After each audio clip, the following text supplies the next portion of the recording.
Hey guys, today I'm going to share with you one of the most amazing hacks that we've discovered while teaching my son how to shoot archery.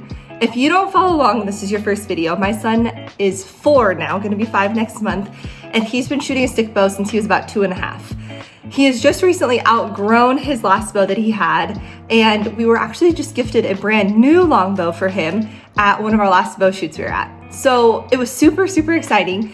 It's a beautiful Thunderhorn longbow. It's the Whisper Snapper, and it is so cute with him. And the problem though was it's a little heavier than what he's used to. And so when he was, here's the beauty itself. What was happening is when he would string, when he'd clip it on a string, he would go to pull back the bow, and what was happening is the arrow was coming off the shelf. Let me show you this direction. It was coming off sideways. And what was causing that was, it was a lot of weight compared to what he's used to. So when he'd pull back, he was using the different muscle groups. And when you think about it, especially when you're teaching a young kid, there is so much that goes through their little minds.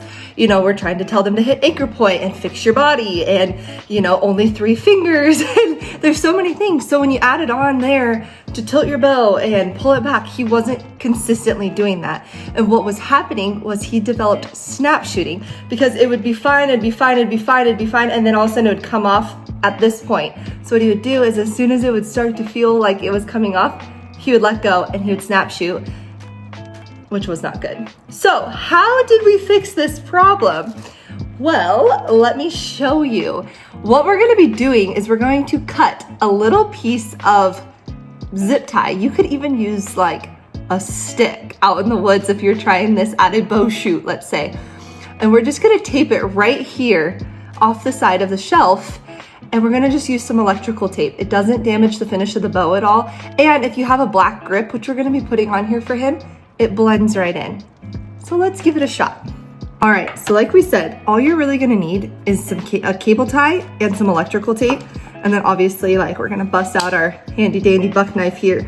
We're just going to cut the tip of this cable tie off. So it's about that size, about the size of like the tip of my finger, really.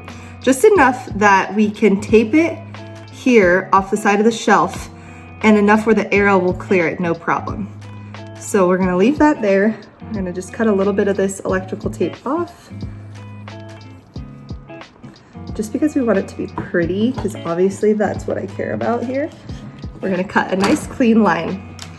And we do want this to be pretty snug, and depending on the design of your kid's riser, you might have to really play with this and make sure it just holds nice and tight and it doesn't affect, you know, the arrow flight at all. But for Bradley, this is perfect. We just we're gonna do a little snug right around there. One more time. And then any like little bubbles we're just kind of working out here. And then as you can see, there it is. Now, obviously, if you're gonna have a black grip on this, it's gonna look even cleaner. But here's the deal. It's for a 4-year-old, and I can tell you this kid shoots phenomenal now. Why? Well, I'm glad you asked. Let's take a look at this now. What did we just accomplish? So as we string that arrow, that little tab holds the arrow on the shelf just enough that it's not gonna come off when they're pulling it back. But it's so light that it doesn't affect the arrow flight at all. Especially now that my son is able to pull all the way back, he's hitting a solid anchor point. He's getting all the power of his bow now. So with that being said, it easily can come out if it needs to, but it's nice and flexible that it's just enough to hold the arrow in place for him. Give this a try. I wanna hear what your guys' thoughts are. If you've used something like this or something else similar, please leave it in the comments and let's share and make the best experience we can for our kids shooting. Thanks, guys.